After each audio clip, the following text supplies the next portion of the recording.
Warriors, welcome back to the channel. कैसे हैं आप सभी लोग? उम्मीद करता हूँ आप सब बढ़िया होंगे। कैसा है आपका जोश मीटर और कैसी चल रही है आपकी पढ़ाई, मेरे को कमेंट सेक्शन में जरूर बताइएगा। आप देख रहे हैं योद्धा सीरीज, वेलकम बैक। इस सीरीज में हम आपको करा रहे हैं साइंस एंड मैथ्स, हर एक चैप्टर के chapter wise previous year question. ये प्रीवियस ईयर क्वेश्चंस वो हैं जो बोर्ड एग्जाम में पूछे गए हैं पिछले 5, 10, 15 सालों में। एंड इसमें से मैं मोस्ट इंपॉर्टेंट क्वेश्चन छाट के लेकर आया हूँ, चाहे वो एमसीक्यू हो, चाहे वो 2 मार्क्स क्वेश्चन हो, चाहे वो 3 मार्क्स क्वेश्चन हो, चाहे वो 5 मार्क्स क्वेश्चन हो। अगर आपका सिलेबस कंप्लीट हो गया है तो आप इसे एज अ टेस्ट सीरीज ले सकते हैं।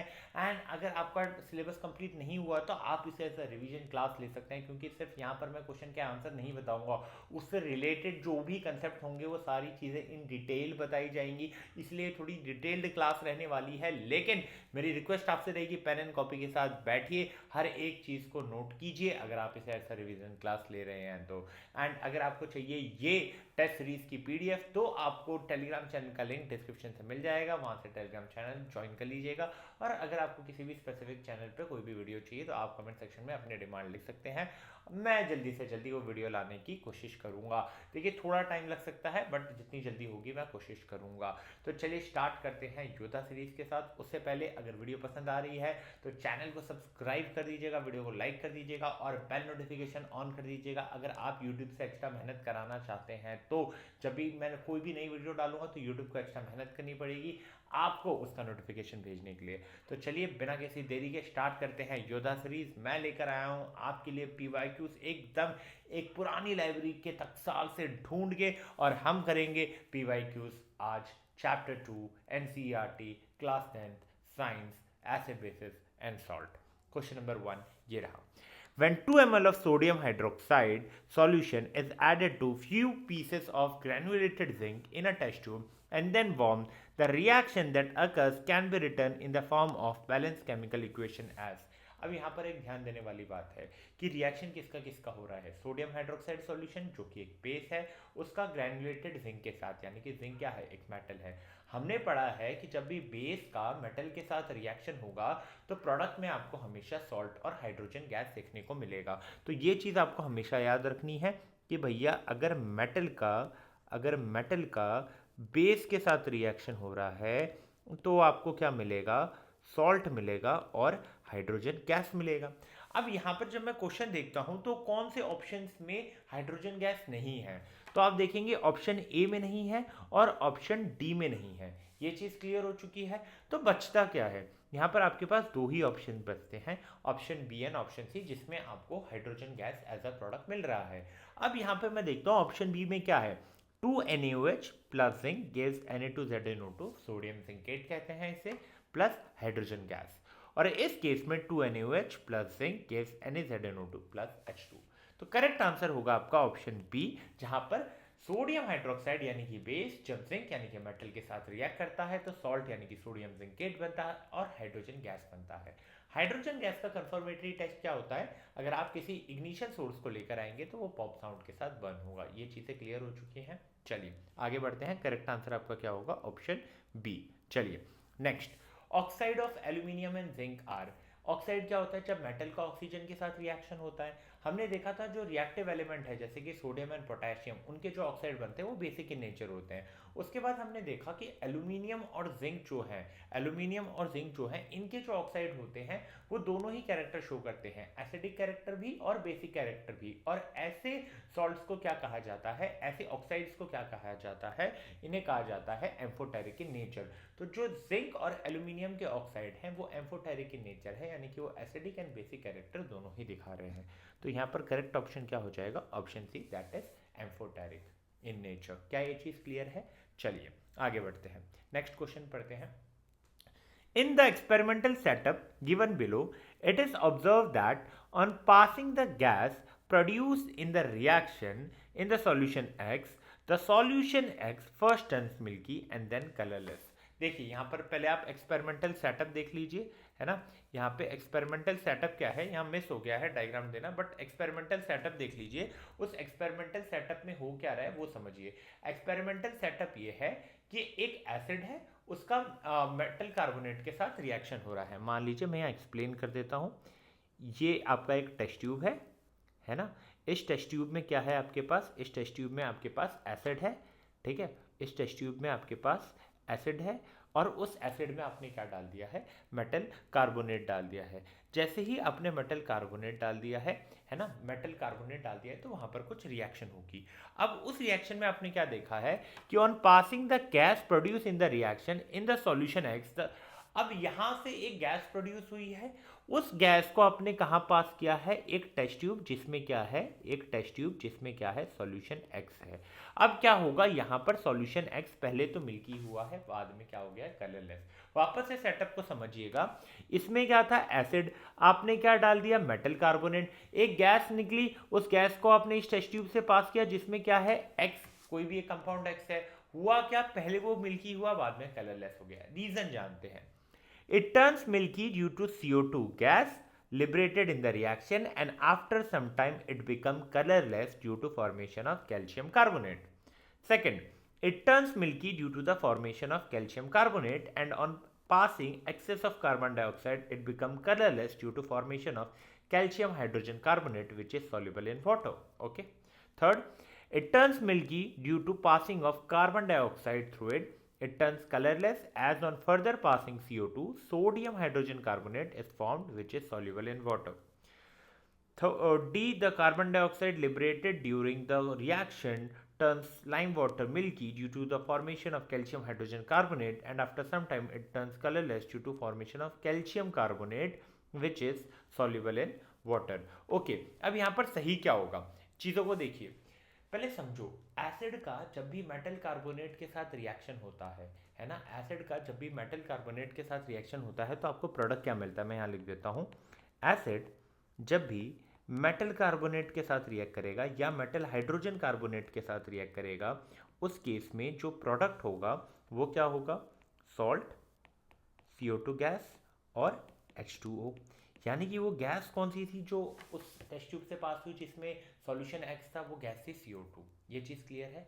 अब भैया CO2 जब पास हुई वो मिल्की हो गया, यानी कि मिल्की हो गया का क्या मतलब है भैया, जब वो मिल्की हो रहा है तो हमने देखा था कि लाइम वाटर वाले से जब आप CO2 पास कराओगे तो वो मिल्की हो जाता है। क्यों, क्योंकि वहां पर कैल्शियम कार्बोनेट बनता है ना, जो कि इनसॉल्युबल होता है। पर जब आप एक्सेस ऑफ CO2 पास करते हो तो वही कैल्शियम कार्बोनेट से क्या बन जाता है, कैल्शियम हाइड्रोजन कार्बोनेट, जो कि सॉल्युबल होता है। तो मान लीजिए इस CO2 का आपने पास किया कैल्शियम हाइड्रोक्साइड से, यहाँ लिख लेते हैं पीछे, इस CO2 को आपने पास किया कैल्शियम हाइड्रोक्साइड से, तो यहाँ पर क्या बना, कैल्शियम कार्बोनेट प्लस वाटर। अब अगर आपने एक्सेस में पास किया है CO2, तो ये जो कैल्शियम कार्बोनेट बना है ना, ये फर्दर रिएक्ट करेगा और क्या फॉर्म होगा, कैल्शियम हाइड्रोजन कार्बोनेट, है ना। अब ये जो कैल्शियम हाइड्रोजन कार्बोनेट होता है ये सॉल्युबल होता है, इसलिए पहले वो मिल्की हुआ, बाद में डिसअपियर हो गया। तो करेक्ट आंसर क्या होगा, ऑप्शन बी। क्या ये चीज़ क्लियर है, क्या ये चीज़ क्लियर है कि क्या हो रहा है, सेटअप मैंने आपको ऑलरेडी समझा दिया है ना।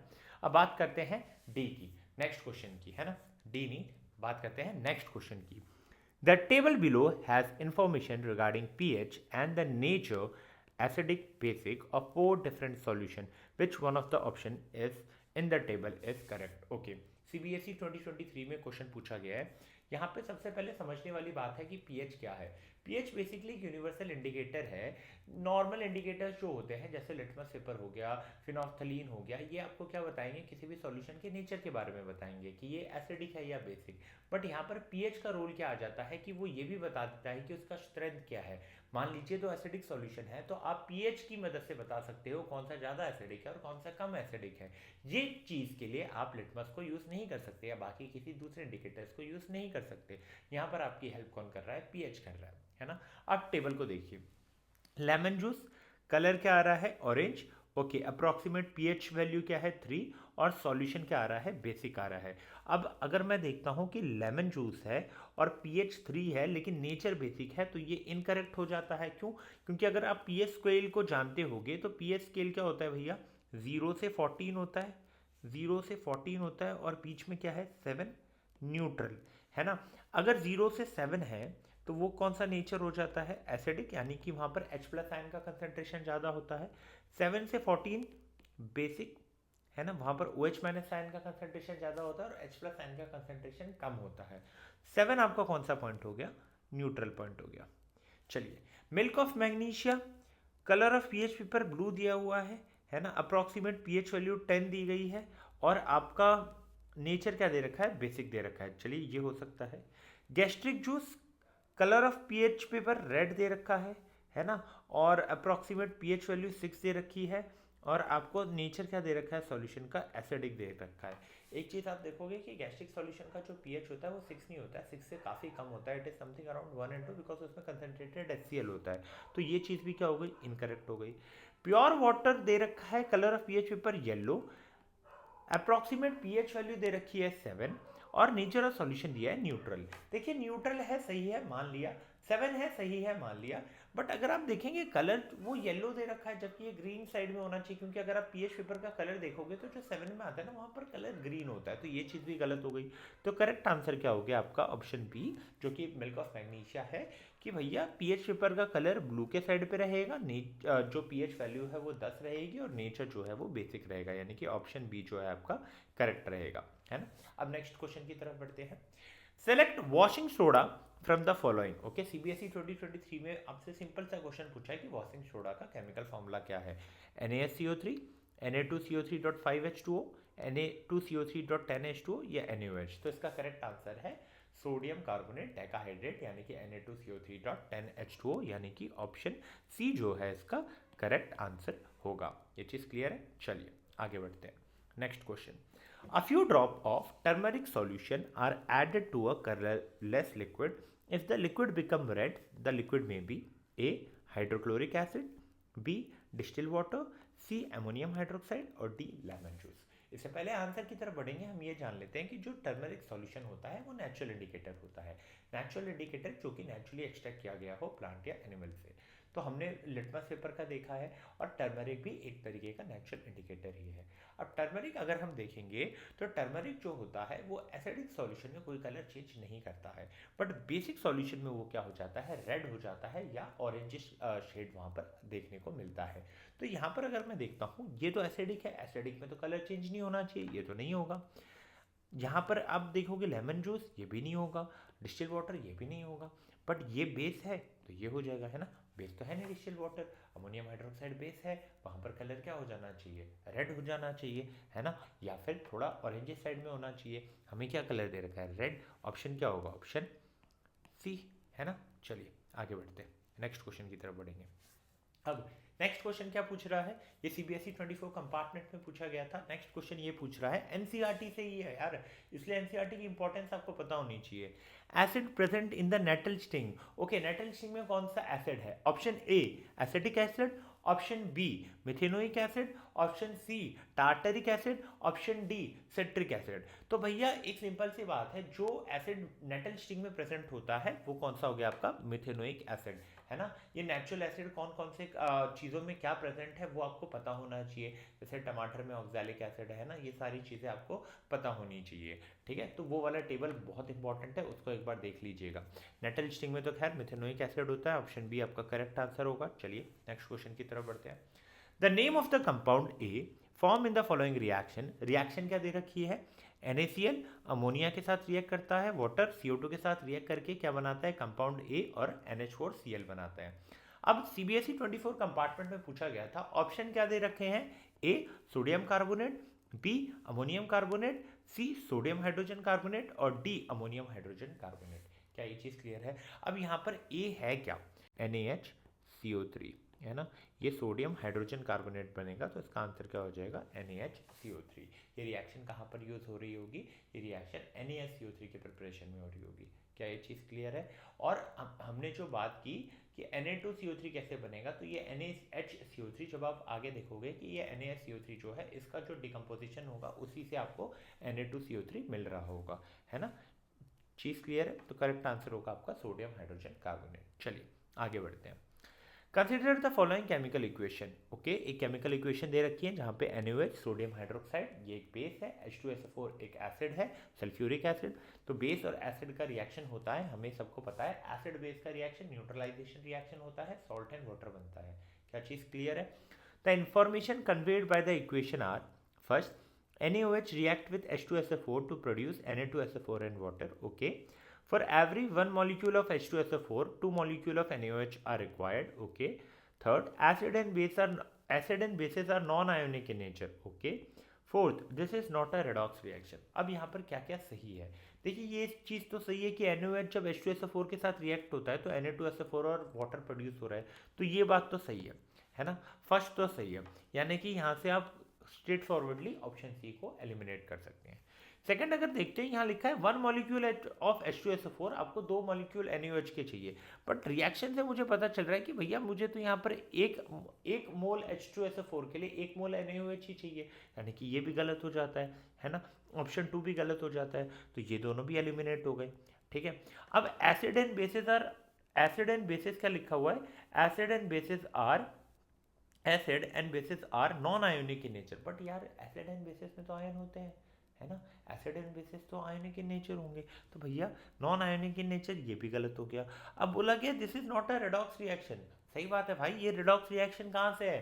यहाँ पर रेडॉक्स रिएक्शन में क्या होता है? और किसी का ऑक्सीडेशन, किसी का रिडक्शन, किसी में ऑक्सीजन का एडिशन, किसी में रिमूवल हो रहा होगा, या हाइड्रोजन का एडिशन हो रहा होगा, है ना. तो किसी का ऑक्सीडेशन, किसी का रिडक्शन होगा, तभी रेडॉक्स होगा. ये तो रेडॉक्स है नहीं, तो आपका करेक्ट आंसर क्या होगा? फर्स्ट एंड फोर्थ, है ना. क्लियर है ये चीज़? चलिए कोई डाउट है कमेंट सेक्शन में जरूर पूछ लीजिएगा, है ना. नेक्स्ट क्वेश्चन की तरफ बढ़ते हैं. A solution give yellowish orange colour when a few drop of universal indicator are added to it. This solution is of lemon juice, sodium chloride, sodium hydroxide and milk of magnesia. देखिए ये जो yellowish orange colour आता है ना, ये अगर acidic की तरफ कोई नेचर हो तो यहाँ पर येलोइश ऑरेंज कलर आता है. अगर आप ध्यान देंगे कि लेमन जूस जो है वो कौन सा है? एसिडिक इन नेचर है ना. ये एसिडिक इन नेचर है, और बाकी किसी को भी आप ऑब्जर्व करोगे ये बेसिक इन नेचर होगा. तो करेक्ट आंसर क्या हो जाएगा? येलोइश ऑरेंज कलर आपको किस सॉल्यूशन में मिलेगा? जब आप पीएच पेपर डिप करेंगे आपको लेमन जूस के सॉल्यूशन में मिलेगा येलोइश ऑरेंज कलर. क्लियर है? चलिए आगे बात करते हैं. Concentrated acid is diluted by adding drop by drop. A, water to acid with constant stirring. B, acid to water with constant stirring. C, water to acid followed by base. और it is D, base to acid followed by cold water. NCERT based question है कि जब भी आपको dilution करना है तो आप कंसंट्रेटेड एसिड को क्या करोगे? डाइल्यूट करोगे bye adding drop by drop. क्या डाल रहे हो? एसिड को वाटर में विद कांस्टेंट स्टरिंग, है ना. जब भी आपको एसिड को डाइल्यूट करना है तो आप एसिड को क्या करोगे? ड्रॉप बाय ड्रॉप किस में डालोगे? वाटर में विद कांस्टेंट स्टरिंग.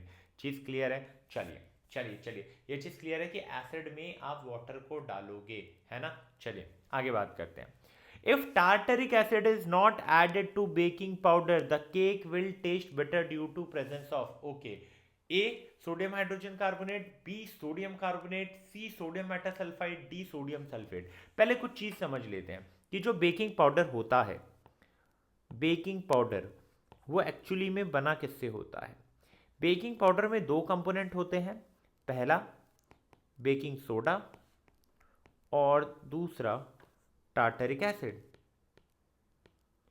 अब आप बोल रहे होगे टार्टरिक एसिड की क्या जरूरत? भाई बेकिंग सोडा क्या हो गया? Sodium hydrogen carbonate, NaHCO3. ये जब डिकम्पोज होगा, हीट होगा, तो आपको एक क्या मिल रहा होगा? Sodium carbonate product. एक H2O मिल जाएगा और CO2 मिल जाएगा.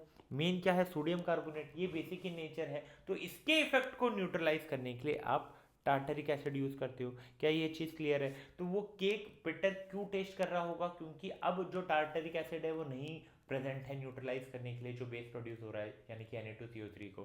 तो बिटर टेस्ट किसके कारण आ रहा होगा? Sodium carbonate. Option B. क्या चीज क्लियर है? क्या ये चीज क्लियर है? क्या आपको बेकिंग पाउडर, बेकिंग सोडा दोनों के बीच में डिफरेंस पता चल रहा है? बेकिंग सोडा जो है बेकिंग पाउडर का एक कंस्टिट्यूएंट है, दूसरा क्या है? टार्टरिक एसिड है. चीज क्लियर है? चलिए नेक्स्ट क्वेश्चन पूछा गया है. ये सीबीएसई 2021 टर्म 1 में पूछा गया था. हाँ, टर्म 1 मतलब सीबीएसई 2021 में टर्म 1 टर्म 2 दो तरीके से बोर्ड पेपर हो रहे थे, है ना. दो पार्ट्स में हो रहे थे. अब यहाँ क्वेश्चन क्या पूछा गया है? The pH of rain water is approximately 7.5, 5.6, 7 और इट इज 6.5. एनसीईआरटी पढ़ी है तो वो वैल्यू अराउंड 5.5 बोली गई थी. यहाँ पर क्या है? 5.6. करेक्ट आंसर क्या हो जाएगा? Option B. क्लियर है ये चीज? चलिए next question. Salt A, commonly used in food product, okay, is reactant to produce salt B, used in kitchen for making tasty crispy pakoras. salt B on heating convert into another salt C which is used in manufacturing of glass। देखिए यहाँ पर दो चीज़ें हैं, A and B दोनों ही kitchen में use हो रहे हैं, बट बी के लिए लिखा गया है कि भाई ये क्रिस्पी पकोड़ा बनाने के लिए यूज़ हो रहा है, और यहाँ तो भाई आप सोडियम हाइड्रोजन कार्बोनेट यानी कि बेकिंग सोडा ही लिखेंगे, यानी कि ये क्या हो जाएगा NaHCO3। अब हमने पीछे ही रिएक्शन देखी थी कि इसकी रिएक्शन में एक सॉल्ट यूज़ हो रहा था NaCl, वो भी किचन में यूज़ होता है, तो ए क्या हो गया NaCl यानी कि सोडियम क्लोराइड। ए और बी दोनों क्लियर है ना। अब आपसे पूछा गया है सॉल्ट बी को जब आप हीट करोगे, सॉल्ट बी है इसे हीट करोगे, हमने देखा कि अगर हम इसे हीट करें तो कौन सा सॉल्ट मिल रहा है, सोडियम कार्बोनेट।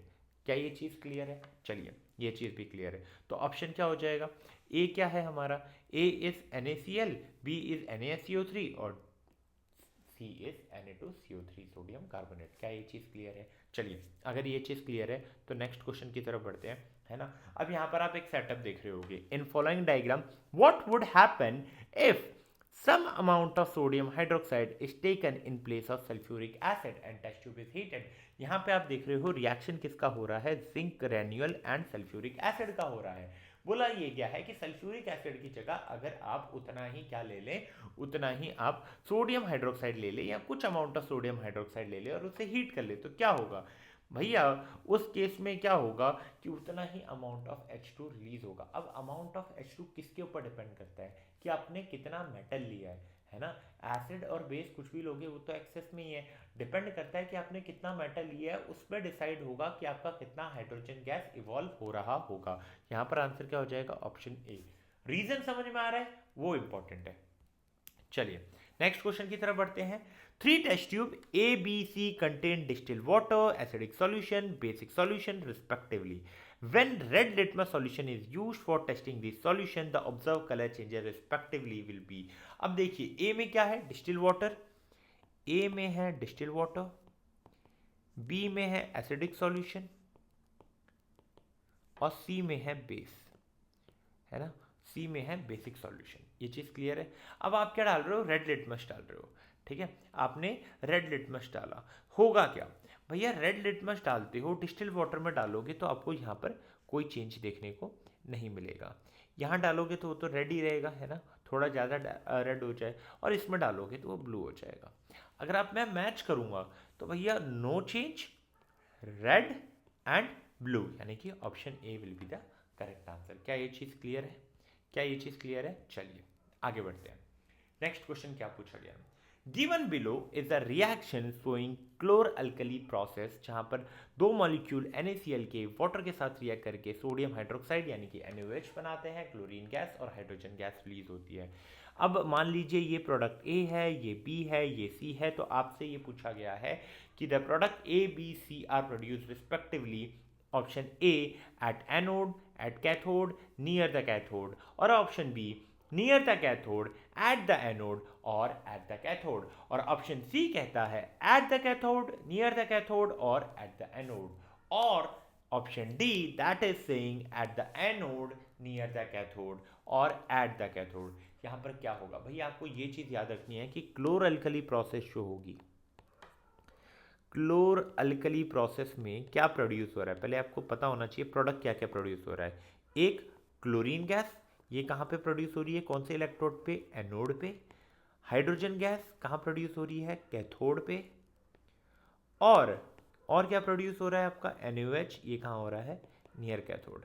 भैया आपने क्या किया, आपने इलेक्ट्रोलिसिस किया, किसका इलेक्ट्रोलिसिस किया, ब्राइन का। ब्राइन सॉल्यूशन जो होता है 10% NaCl सॉल्यूशन जो होता है उसका आपने इलेक्ट्रोलिसिस किया, और आपको ये 3 प्रोडक्ट मिले, एनोड पे क्लोरीन गैस, कैथोड पे हाइड्रोजन गैस और कैथोड के पास आपको NaOH मिला।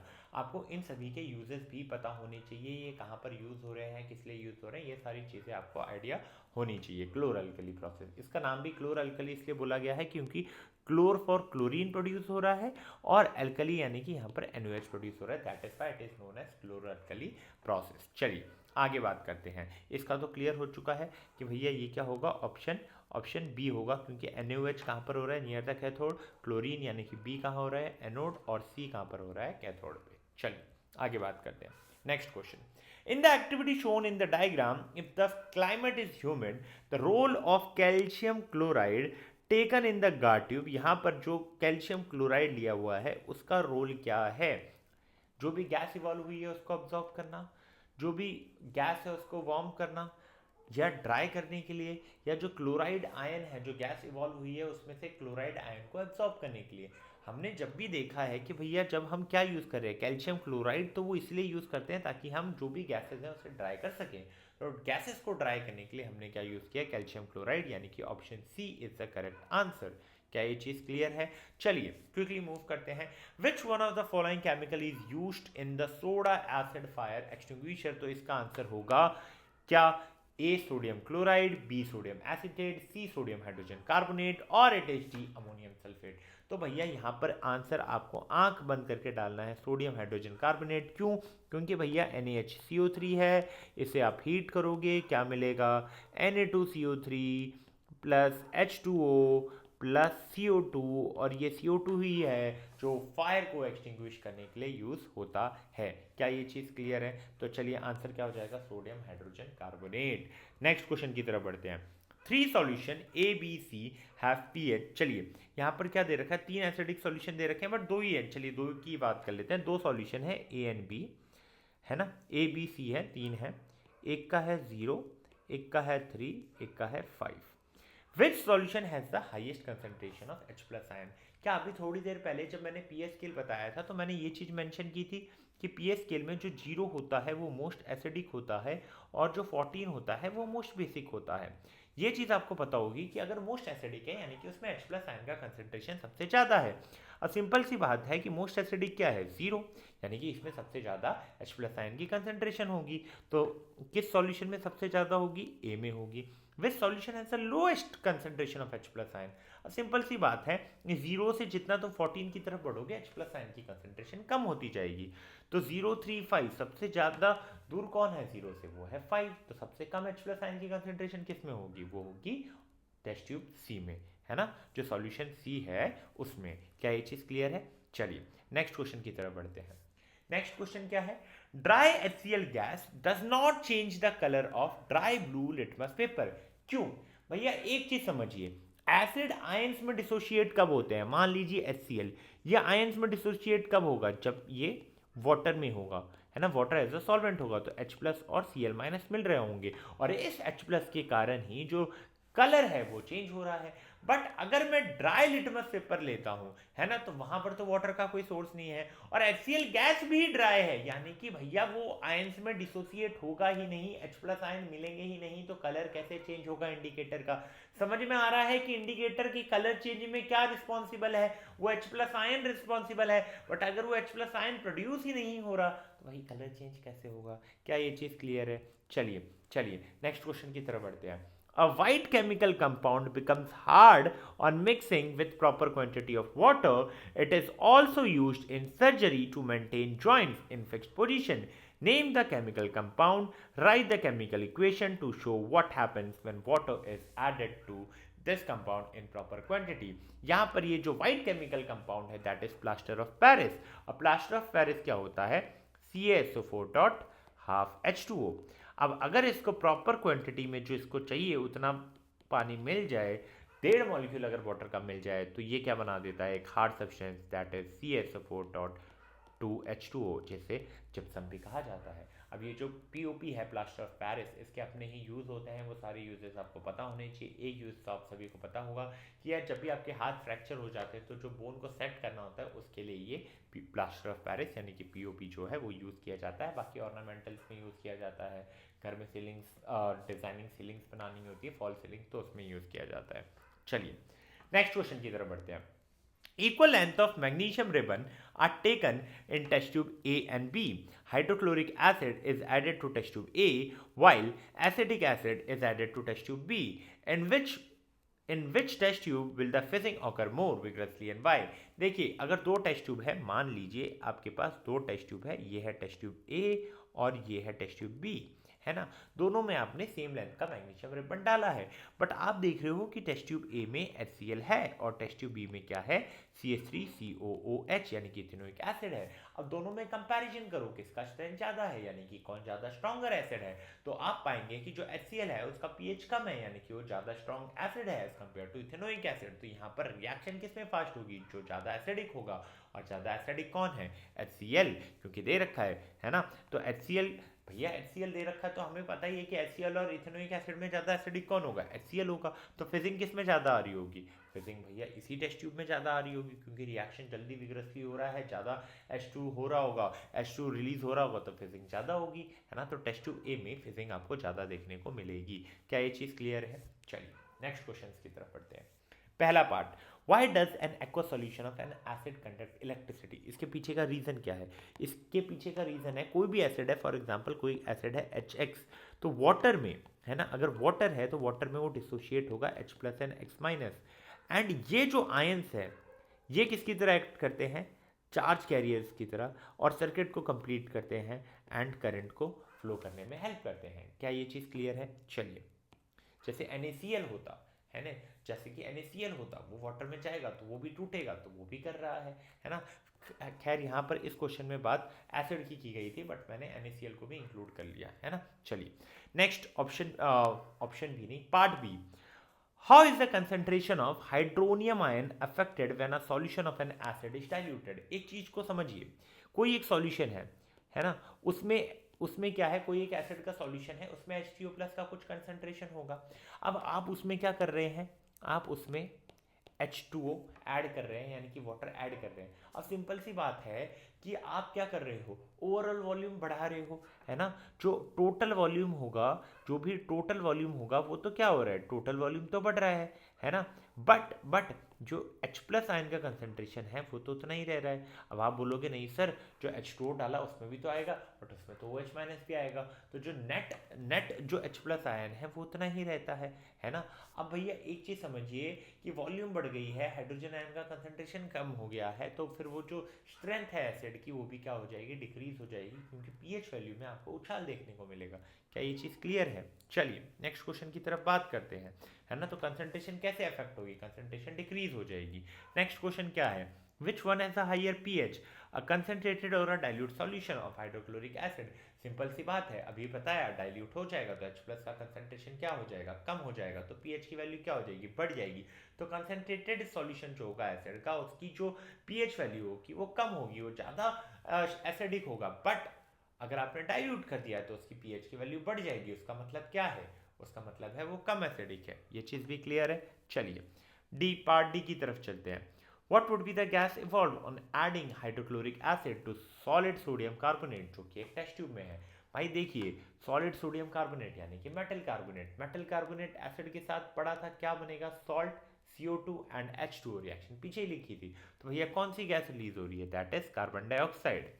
जिंक एक मेटल है, और मेटल को जब आप एसिड यानी कि हाइड्रोक्लोरिक एसिड के साथ रिएक्ट कराओगे तो आपको पता है मेटल के एसिड के साथ reaction, salt and hydrogen gas. तो इस केस में कौन सी गैस रिलीज हो रही है, हाइड्रोजन गैस।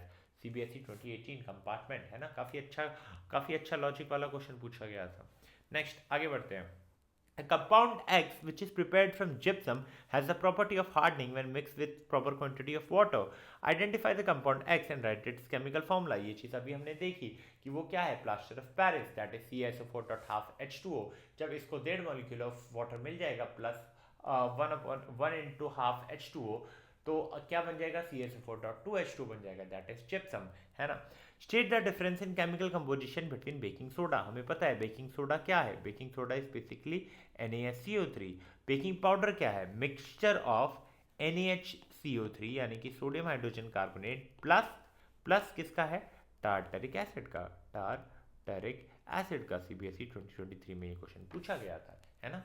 क्लियर है। चलिए नेक्स्ट क्वेश्चन की तरफ बढ़ते हैं। Write balanced chemical equation for the reaction that occurs when blue colored copper sulfate are heated. देखिए ब्लू कलर कॉपर सल्फेट क्यों होता है? Because it is the formula is CuSO4.5H2O। अब ये CuSO4.5H2O क्या बला है? ये जो CuSO4.5H2O है तो इसके साथ जो 5H2O एसोसिएटेड है that is what? Water of crystallisation, यानी कि सॉल्ट के साथ वाटर मॉलिक्यूल का अटैच होना।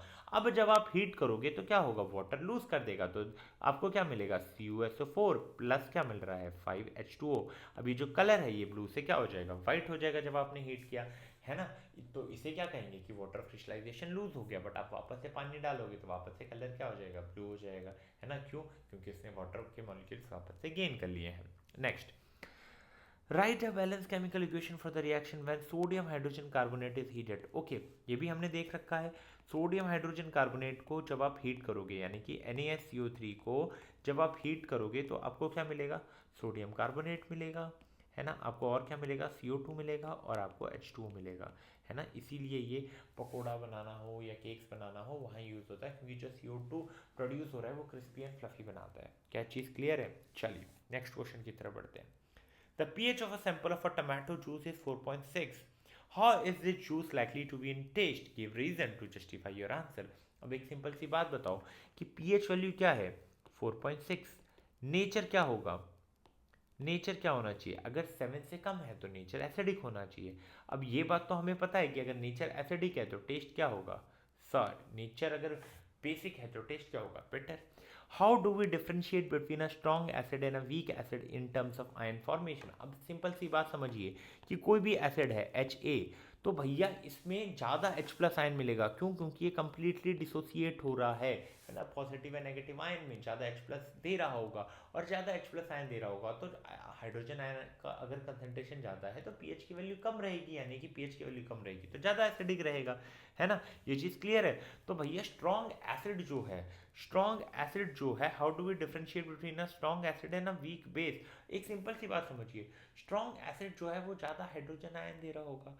वीक बेस जो है, वीक बेस किस लिए बोला जाता है? वीक बेस इसलिए बोला जाता है कि OH माइनस आयन का कंसंट्रेशन वहाँ पर कम होगा, है ना? OH माइनस आयन का कंसंट्रेशन वहाँ पर कम होगा, इसलिए that is a weak base.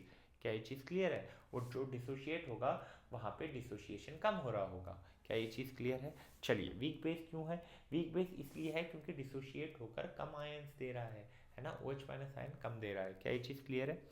Acid rain can make the survival of aquatic animal difficult. How? एक सिंपल सी बात समझिए, जितना भैया pH कम होगा, जितना ज़्यादा pH कम होगा तो जो नॉर्मल pH की रेंज होती है ना एक्वाटिक एनिमल को सर्वाइव करने की, उससे फिर वो pH का जो लेवल है वो अल्टर्ड हो गया है, यानी कि अब उनको दिक्कत आएगी रहने में, है ना? इतने एसिडिक एनवायरनमेंट में वो सर्वाइव नहीं कर पाएंगे एक्वाटिक एनिमल, एंड इसके कारण उनकी डेथ भी हो सकती है। चलिए आगे बात करते हैं। What is meant by term pH of a solution? किसी भी सॉल्यूशन का pH क्या है? pH यानी कि basically related to concentration of hydrogen ion in the solution, है ना? अगर हाइड्रोजन आयन का कंसंट्रेशन ज़्यादा है नेचर एसिडिक, कम है तो nature basic. Okay. pH of rain water collected from two city A and B। A से कलेक्ट किया था 6.1, B से कलेक्ट किया था 5.3। The water of which city is more acidic? Simple सी बात है, जो वैल्यू है ना जीरो के पास होगी, जितना ज़्यादा पास उतना ज़्यादा नेचर एसिडिक। 6.1 और 5.3 में जीरो के पास कौन है? 5.3, तो वो ज़्यादा एसिडिक हुआ। क्या ये चीज़ क्लियर है? State with the reason what would happen to aquatic life. अब एक सिंपल सी बात मानो, अगर ये ज़्यादा एसिडिक है ना? अगर ज़्यादा एसिडिक है तो यहाँ पर एक्वाटिक एनिमल का सर्वाइवल मुश्किल हो जाएगा, ये हमने अभी भी देखा। ये चीज़ क्लियर है? चलिए आगे बात करेंगे। Identify the acid and bases from which of the following salts are obtained. भाई सोडियम क्लोराइड के केस में एसिड क्या है और बेस क्या है? एसिड पता चल रहा है HCl, और बेस क्या हो जाएगा? Na, क्योंकि फर्स्ट कंपोनेंट सॉल्ट में जो होता है वो बेस का होता है और सेकंड कंपोनेंट जो सॉल्ट में होता है that is for acid. Ammonium sulphate, है ना? अमोनियम सल्फेट, तो भैया एक चीज़ है एसिड सल्फ्यूरिक एसिड, और बेस क्या हो जाएगा? बेस आपका अमोनिया हाइड्रोक्साइड, यानी कि अमोनियम हाइड्रोक्साइड NH4OH हो जाएगा। Okay. Right the nature acidic basic neutral of each of the above mentioned salt. अब एक सिंपल सी बात देखो, स्ट्रॉन्ग एसिड, ये चीज़ हमेशा याद रखना, स्ट्रॉन्ग एसिड और स्ट्रॉन्ग बेस से जो भी सॉल्ट मिलता है उसका नेचर कैसा होगा? उसका नेचर न्यूट्रल होगा। अगर स्ट्रॉन्ग एसिड है और वीक बेस है, इससे कोई सॉल्ट बनता है तो इसका नेचर कैसा होगा? एसिडिक होगा। अगर वीक एसिड है और स्ट्रॉन्ग बेस है और इससे सॉल्ट बन रहा है तो इसका नेचर कैसा होगा? वीक एसिड है बट स्ट्रॉन्ग बेस है तो इसका नेचर कैसा होगा? बेसिक होगा। अब यहाँ पर आप देखते हैं दोनों ही स्ट्रॉन्ग है, उस केस में यहाँ पर नेचर जो होगा वो न्यूट्रल होगा। और यहाँ पर आप देखते हो कि ये स्ट्रॉन्ग है तो यहाँ पे जो नेचर होगा वो क्या होगा? एसिडिक होगा। क्या चीज़ क्लियर है? चलिए, क्या ये चीज़ क्लियर है? आगे बढ़ते हैं, आगे बढ़ते हैं। इस क्वेश्चन में क्या बोला गया है? The blue colour of CBSE 2015 में पूछा गया है, the blue colour of crystal of a substance change on heating in a close test tube but the colour was regained after some time on cooling. एक simple सी बात है, copper sulphate CuS4.5H2O heat किया, water of crystallisation lose किया blue से white, but वापस से अगर आप पानी डालोगे तो गेन कर लेगा तो वापस से क्या कलर हो जाएगा? ब्लू कलर हो जाएगा। क्या ये चीज़ क्लियर है? आपने CuSO4.5H2O को अगर हीट किया है तो आपको क्या मिलेगा? CuSO4 मिलेगा, साथ ही साथ 5 मॉलिक्यूल वाटर के मिलेंगे, 5H2O मिलेंगे। वापस से ऐड कर दोगे, वापस से क्या बन जाएगा? CuSO4.5H2O एंड यहाँ पर आपको ब्लू कलर देखने को मिलेगा। Write name and chemical formula of such compound whose one formula unit is associated with 10 N2 water molecule. भाई सिंपल सी बात है ना? 10 वाटर मॉलिक्यूल तो किसके साथ एसोसिएटेड है? Na2CO3.10H2O है ना, Na2CO3.10H2O। और दो मॉलिक्यूल किसके साथ है? दो मॉलिक्यूल आपके हैं CSO4.2H2O है ना, दैट इज जिप्सम। क्या ये चीज़ क्लियर है? चलिए आगे बात करते हैं। अब देखिए आज के पूरे सेशन में हमने क्या क्या डिस्कस कर लिया कि एसिड बेस एंड सॉल्ट्स में प्रीवियस ईयर में जितने भी इंपॉर्टेंट क्वेश्चन पूछे गए थे सबके हमने यहाँ पे डिस्कशन कर लिया, सब डिस्कस कर लिया। अगर वीडियो पसंद आ रही हो है ना, वीडियो में जो चीज़ें पढ़ाई गई है वो तरीका पसंद आ रहा हो तो वीडियो को लाइक कीजिए, चैनल को सब्सक्राइब कीजिए, इस वीडियो को अपने दोस्त के साथ शेयर कीजिए। और लाइक टारगेट कम से कम 30 लाइक्स का मैं रख रहा हूँ कि यार मिनिमम 30 लाइक आनी चाहिए। मुझे नहीं पता कि कैसे होगा, दोस्तों से शेयर करवा के करो, कुछ भी करो, बट लाइक का बटन दबा देना, चैनल को सब्सक्राइब कर देना। फिर मिलेंगे योद्धा सीरीज के नेक्स्ट चैप्टर में PYQs के साथ। तब तक ले keep learning, keep growing, tata bye bye.